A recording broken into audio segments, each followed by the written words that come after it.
తాజాగా జనసేన పార్టీ అధినేత deputy CM Pawan Kalyan సంచలన వ్యాఖ్యలు చేశారు. తప్పు చేస్తే ఎవరిని వదిలిపెట్టేది లేదని, శాంతి భద్రతల విషయంలో రాజీ పడబోనని డిప్యూటీ సీఎం పవన్ కళ్యాణ్ అయితే చెప్పుకువచ్చారు. అసాంఘిక కార్యకలాపాలకు పాల్పడితే ఎవరైనా జైలుకు వెళ్లాల్సిందేనని జనసేన నాయకులను వదలబోమని వార్నింగ్ అయితే ఇచ్చారు.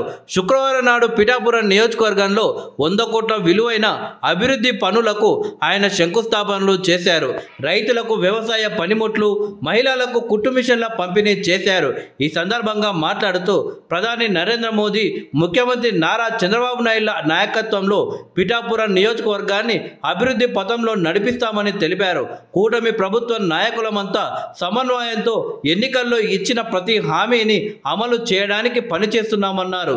కూటమి ప్రభుత్వం అధికారంలోకి వచ్చిన 9 నెలల కాలంలో పిఠాపురం నియోజకవర్గ అభివృద్ధికి 100 కోట్ల మంజూరు చేశామన్నారు.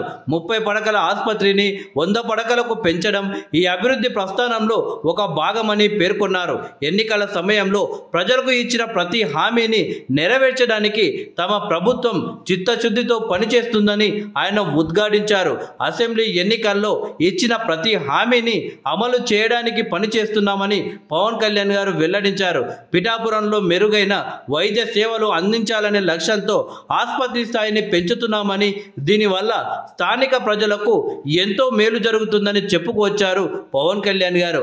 అలాగే ఎలాంటి అసాంఘిక కార్యక్రమాలు జరిగినా కానీ పార్టీలకు అతీతంగా చాలా కఠినంగా యాక్షన్ తీసుకుంటామని ఆయన వార్నింగ్ అయితే ఇచ్చారు.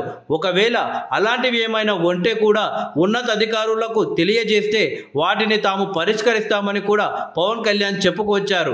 34 కోట్ల అంచనా వ్యయంతో నిర్మించనున్న ఈ ఆసుపత్రిలో 2 కొత్త బ్లాకులు, OP ward, mortuary ward, dialysis, blood bank, అధునాతన మిషన్లు అందుబాటులోకి రానున్నాయి. ఆసుపత్రి నిర్మాణం ద్వారా పిఠాపురం నియోజకవర్గంలోని 3 లక్షల మంది ప్రజలతో పాటు 6 పరిసర మండలాల ప్రజలకు మెరుగైన వైద్య సేవలు అందనున్నాయి. అయితే పవన్ కళ్యాణ్ పర్యటనలో జిల్లా ఎస్పీ బిందు మాధవ్పై టీడీపీ ఇన్ఛార్జ్ మాజీ ఎమ్మెల్యే వర్మ ఆగ్రహం వ్యక్తం చేసినట్టు తెలుస్తుంది. అంబేద్కర్ భవనంలో జరిగే రైతుల పనిముట్లు, మహిళలకు కుట్టు మిషన్ల కార్యక్రమం వద్ద ఇరువురు మధ్య వాగ్వాదం అయితే చోటు చేసుకుంది. వర్మ తన పార్టీ క్యాడర్ని లోపలికి అనుమతించడంపై అభ్యంతరం వ్యక్తం చేశారు ఎస్పీ బిందు మాధవ్.